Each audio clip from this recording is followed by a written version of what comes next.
America's largest generation is heading into retirement, and millions of them are completely, hopelessly broke. I'm not being dramatic, I'm being accurate. According to the U.S. Census Bureau, nearly half of all baby boomers aged 55 to 73 have no retirement savings at all. Not a penny. Zero. And those who do have something? The average 401k balance for boomers in their 60s is $112,000, which gets you $375 a month under the 4% rule. That's not retirement. That's poverty with a roof. And it gets worse. In 2024, over 1.7 million boomers filed for bankruptcy, the highest rate for seniors in U.S. history. 1 in 5 boomers is still paying off a mortgage in their 70s. And medical debt alone is eating up what little they have left, with boomers holding over $125 billion in unpaid medical bills. The generation that was supposed to have it all is now working part-time at age 68, praying they don't outlive their money. And so the question isn't why didn't they save, it's what the hell happened. Why did the richest generation in American history end up retiring tired, broke, and terrified of the future? Let's talk about it. Look, before we get into the chaos of healthcare bills, debt traps, and wage stagnation, we need to talk about something far more uncomfortable. The way boomers were sold a completely delusional vision of retirement that never actually existed. And I'm telling you this as plainly as possible. America dangled a finish line that was never real.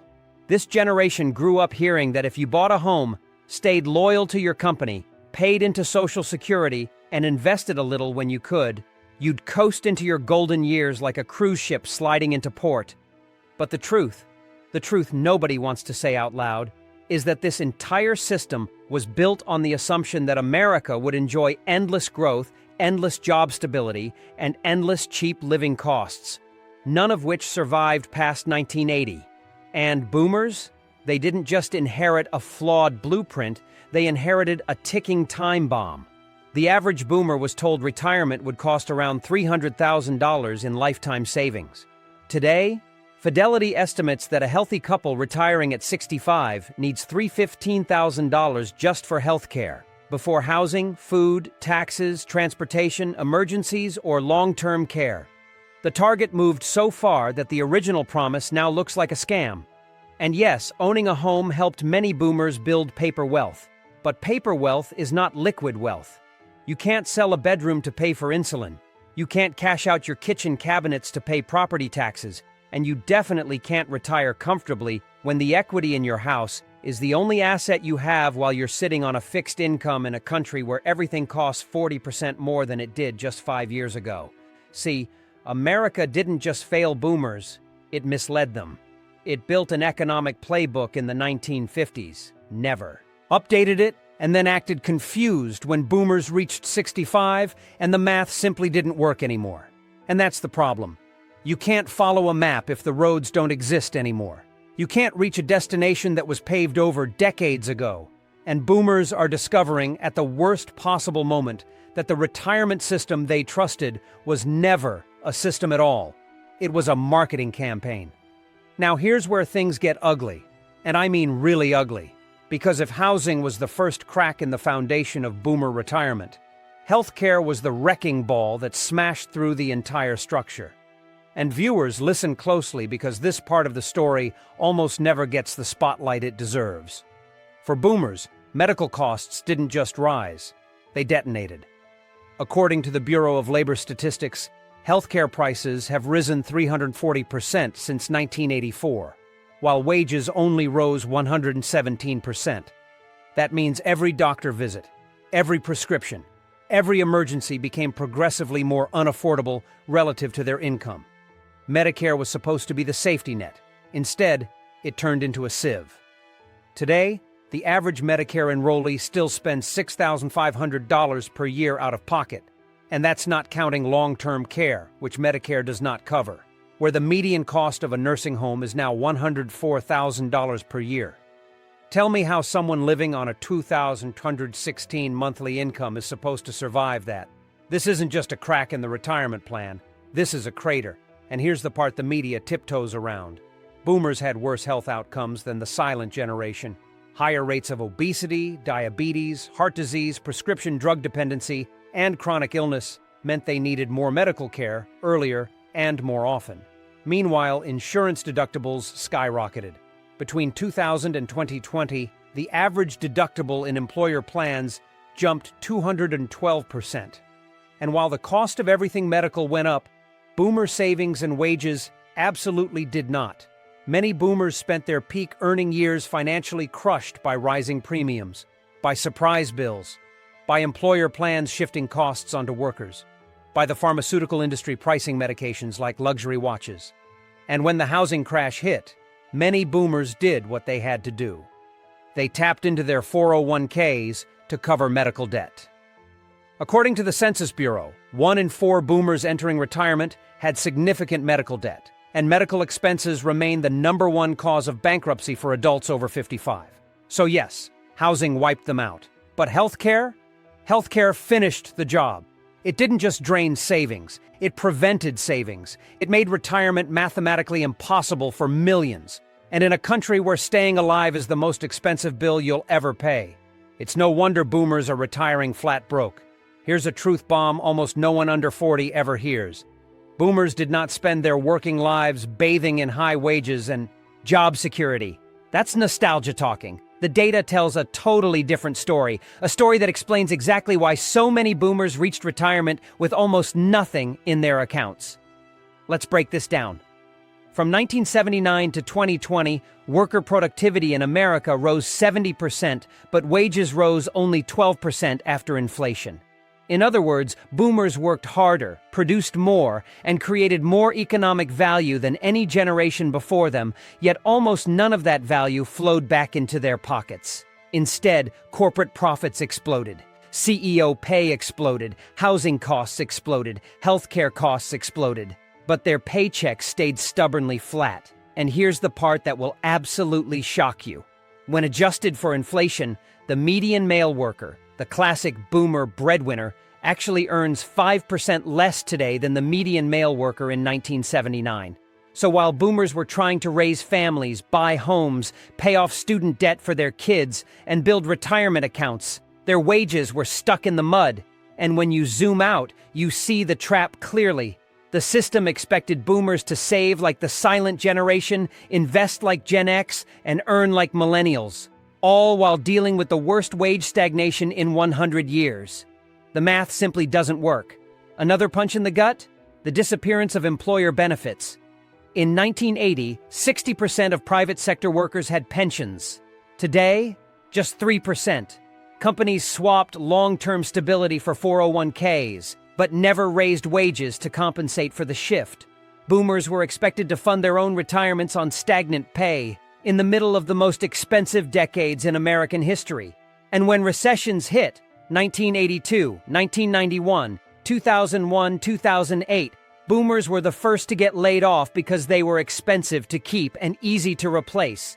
Every layoff meant cashing out savings, pausing contributions, and restarting from zero. Over a lifetime, that's catastrophic. So no, boomers didn't fail to save.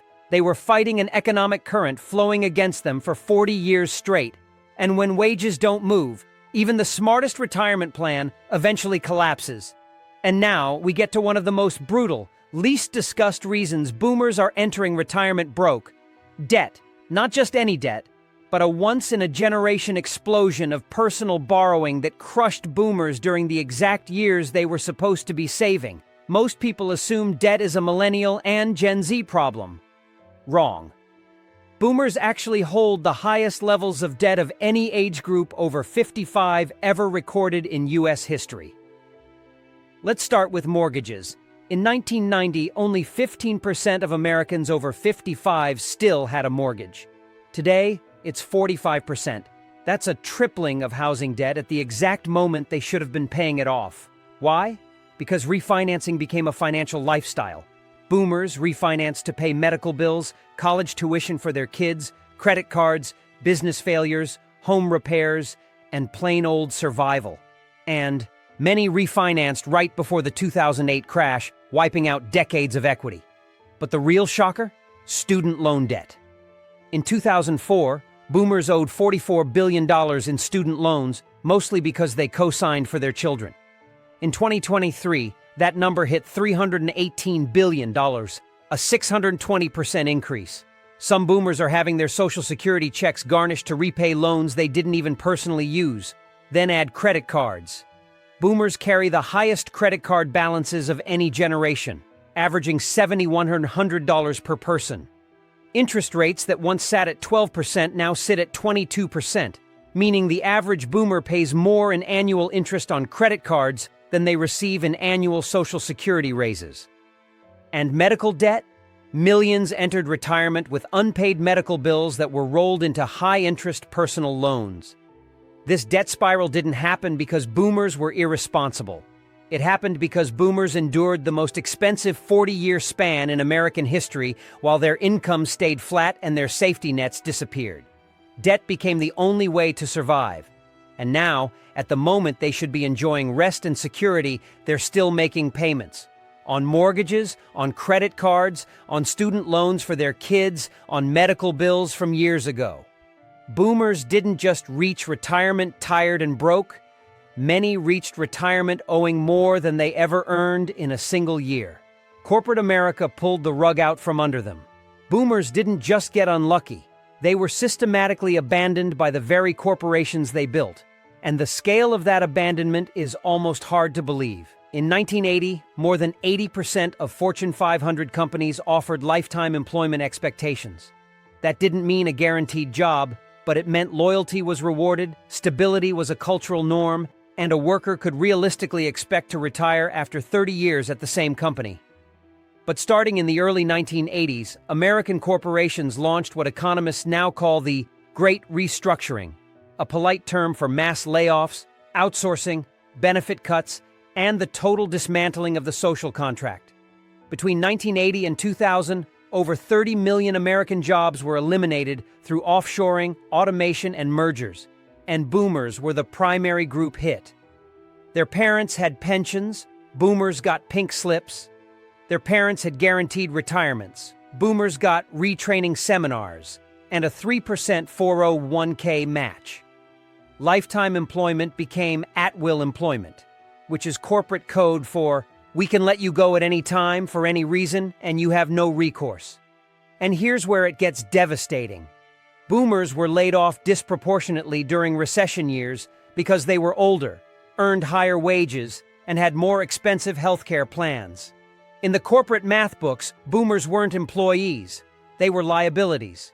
During the Great Recession alone, Americans aged 55 to 64 were 20% more likely to be laid off than younger workers, and only half ever returned to jobs that offered the same salary.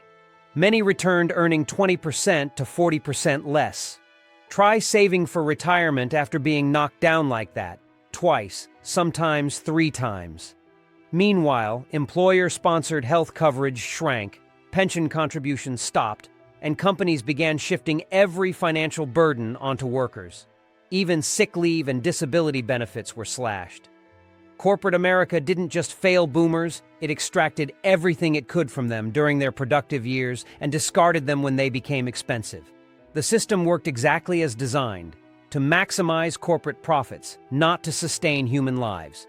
And boomers, trapped in the transition between 2 economic eras, paid the steepest price. The cost of living crisis that hit at the worst possible time. Now, if you really want to understand why boomers are retiring broke, you have to look at what happened to the American cost of living during the exact window when boomers were supposed to be saving the most. It wasn't just bad luck, it was a perfect storm of inflation, policy changes, and market forces that turned everyday life into a financial chokehold. Let's start with something simple: food. Between 2000 and 2024, grocery prices rose 78%, while Social Security benefits rose only 55%. Housing? Since 1980, home prices increased 6 times faster than wages. Even if a boomer still owns their home, property taxes increased 40%, insurance costs doubled, and maintenance costs rose 68%, turning home ownership into a monthly drain instead of a retirement cushion. Utilities? Up 140% over 30 years. And don't forget transportation. Boomers entered their 50s and 60s during a period when gas prices bounced between $3 and $5 per gallon, and the cost of a basic used car went from $5,000 in the early 2000s to over $12,000 today. Meanwhile, local governments added new taxes, new fees, higher sales tax rates, higher vehicle registration fees, and rising medical premiums. Everything ate their money. Everything. And here's the real kicker. Boomers experienced the highest inflation-adjusted cost increases in essential spending categories, meaning they weren't buying luxury goods. They were paying for survival. Rent, medicine, insurance, groceries, gas, all the stuff you cannot skip, became more expensive at the exact moment boomers entered their peak earning years and were supposed to be stuffing money into retirement accounts. But how do you save money in a system where existing costs rise faster than your paycheck every single year? According to the Bureau of Economic Analysis, by the time boomers hit age 55, the average American household was spending 105% of its income. That means they were going backwards financially, every month, every year. And because their parents lived in a world where a single salary could support a family, boomers inherited the assumption that they could too. But the math changed. The economy changed. The cost of life changed. And boomers reached retirement age discovering that even after 40 years of work, the price of simply staying alive had outpaced their ability to earn. That's not mismanagement. That's economic ambush. The caregiving trap that drained their futures. Boomers didn't just lose their retirement savings on bad markets or high medical bills. Many lost their future because they were holding up everyone else's. And I mean everyone. They became the sandwich generation, squeezed between aging parents who needed care and children who couldn't afford to survive without help. According to AARP, 53 million Americans now provide unpaid caregiving, and boomers make up the largest share of those caregivers. And caregiving isn't just emotionally draining, it is financially catastrophic. The average unpaid caregiver spends $7,200 a year out of their own pocket supporting a parent. That includes food, medications, home modifications, transportation, and emergency medical expenses. But the most devastating cost isn't the money spent, it's the money lost. Caregiving forces boomers to cut work hours, decline promotions, switch to part-time roles, or leave the workforce entirely.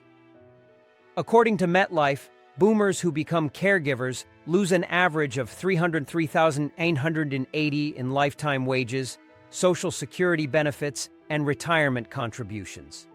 That alone is enough to destroy a retirement plan. But the trap gets deeper. Many boomers also drain their savings helping their adult children survive skyrocketing tuition costs, rent costs, and medical costs. Today, 1 in 3 boomers still has an adult child living at home. Not because the child is lazy, but because the economy stopped functioning. So boomer parents stepped in. They co-signed student loans. They paid emergency medical bills. They covered rent during layoffs. They kept the lights on when their kids were drowning in debt. And every dollar they spent supporting others was a dollar not saved for themselves. Boomers didn't just prepare their own retirement, they subsidized 2 generations. And in a country with almost no safety net, that burden fell entirely on the individual family. America outsourced elder care, child care, and even young adult survival onto boomers, without compensating them, without supporting them, and without acknowledging the cost. And now, as boomers hit retirement age, millions look at their savings accounts and realize their retirement didn't disappear because of a single crisis. It evaporated one family emergency at a time. The retirement system that was never designed to last. Before we get to the final 2 reasons boomers are retiring broke, we have to talk about the biggest lie in American finance. The idea that our retirement system was built to support people living 20 to 30 years after they stop working. Because the truth is uglier than anyone wants to admit. Social Security, pensions, 401ks, every single piece of the retirement puzzle was built for a world that no longer exists. Take Social Security. When the program launched in 1935, the average American lived to 61. The retirement age was 65. That means the government, quite literally, never expected to pay benefits. Today, the average American lives to 79, and boomers who make it to 65 are expected to live another 25 years. That is a financial math problem that simply does not work. And it gets worse. In 1960, there were 5.1 workers for every Social Security retiree. Today, 2.8. By 2035, 2.3. That's not a retirement system.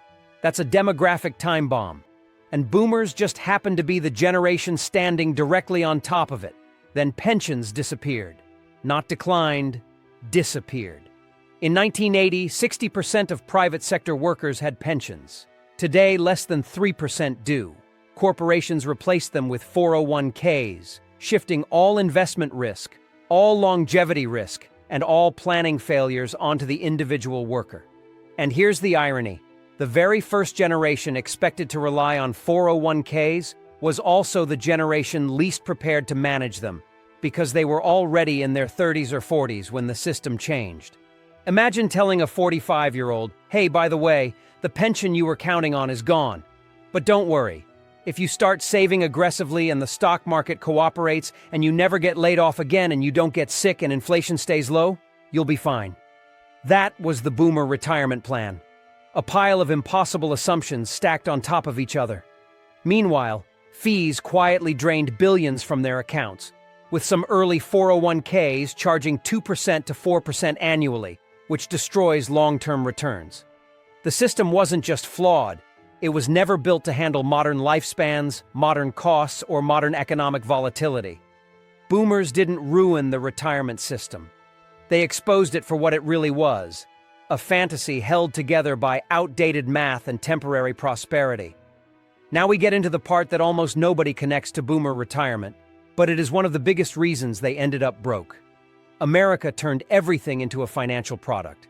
And when your life becomes profit for someone else, you lose every single time. Starting in the 1980s, Wall Street underwent a transformation that economists now call the financialization of America. It sounds complicated, but here's what it really means. Things that used to be simple, housing, healthcare, education, retirement, were converted into investment vehicles. Not for you, but for corporations, hedge funds, and global capital. And boomers lived through the entire shift. Their homes were turned into mortgage-backed securities. Their retirement savings became Wall Street's favorite fee machine. Their medical bills became structured debt portfolios sold to investors. Their student loans, or their kids, became billion-dollar revenue streams. America didn't just raise prices, it financialized the very act of being alive. And here's where it hits boomers the hardest. Every time they tried to improve their lives, someone else found a way to monetize it. Want to save for retirement?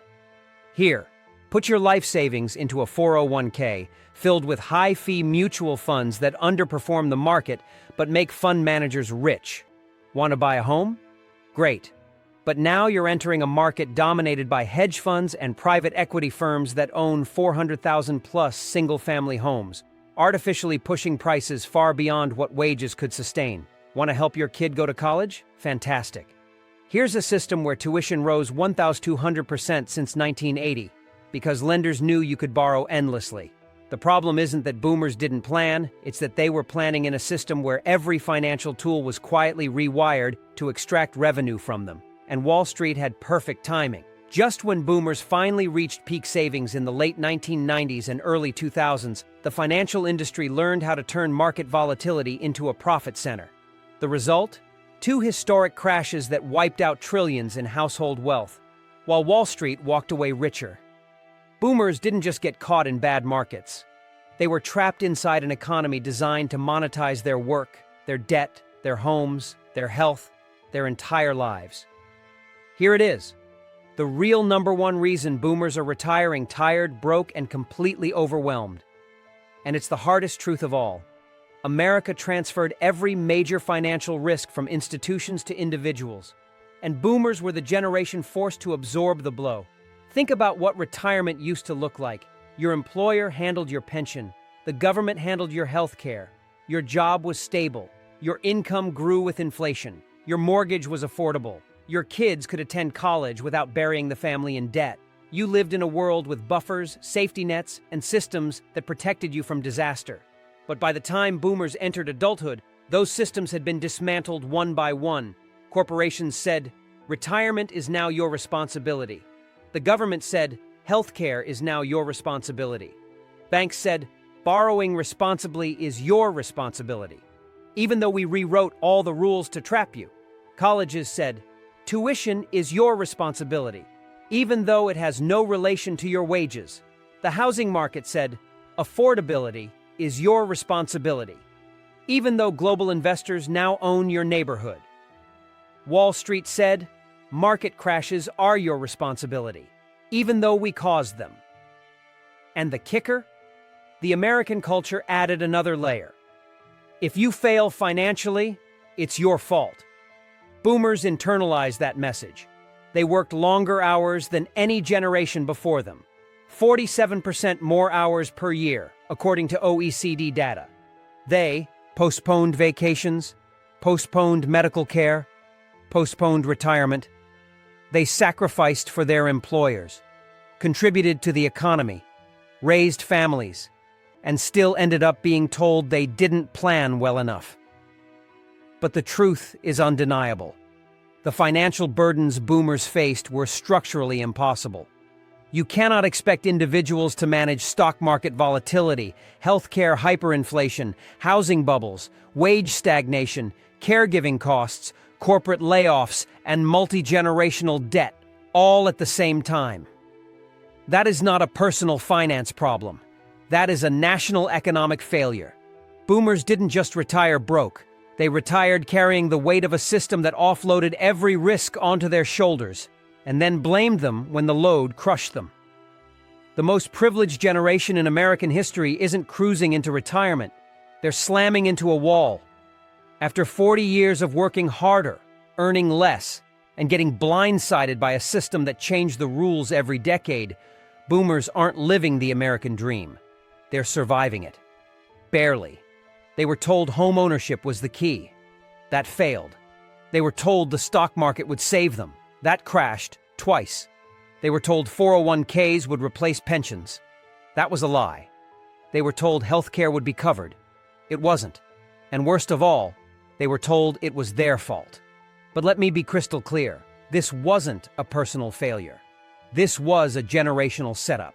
A multi-decade shift where the government, the corporations, and the financial industry offloaded every risk onto the individual, and then walked away when the math didn't work. And now, we're watching an entire generation work at Walmart at 72, drive Uber at 68, sell their homes just to cover food and rent, and pray they don't get sick. Because in America, retiring is more dangerous than working. So what do we take from this? First, don't mock them. Learn from them. Second, don't trust any system that expects you to go it alone. And third, if you think this story ends with boomers, you're dead wrong, because millennials and Gen Z are now walking into the same trap, only this time with less job security, less home ownership, more debt, more inflation, and a broken world to clean up.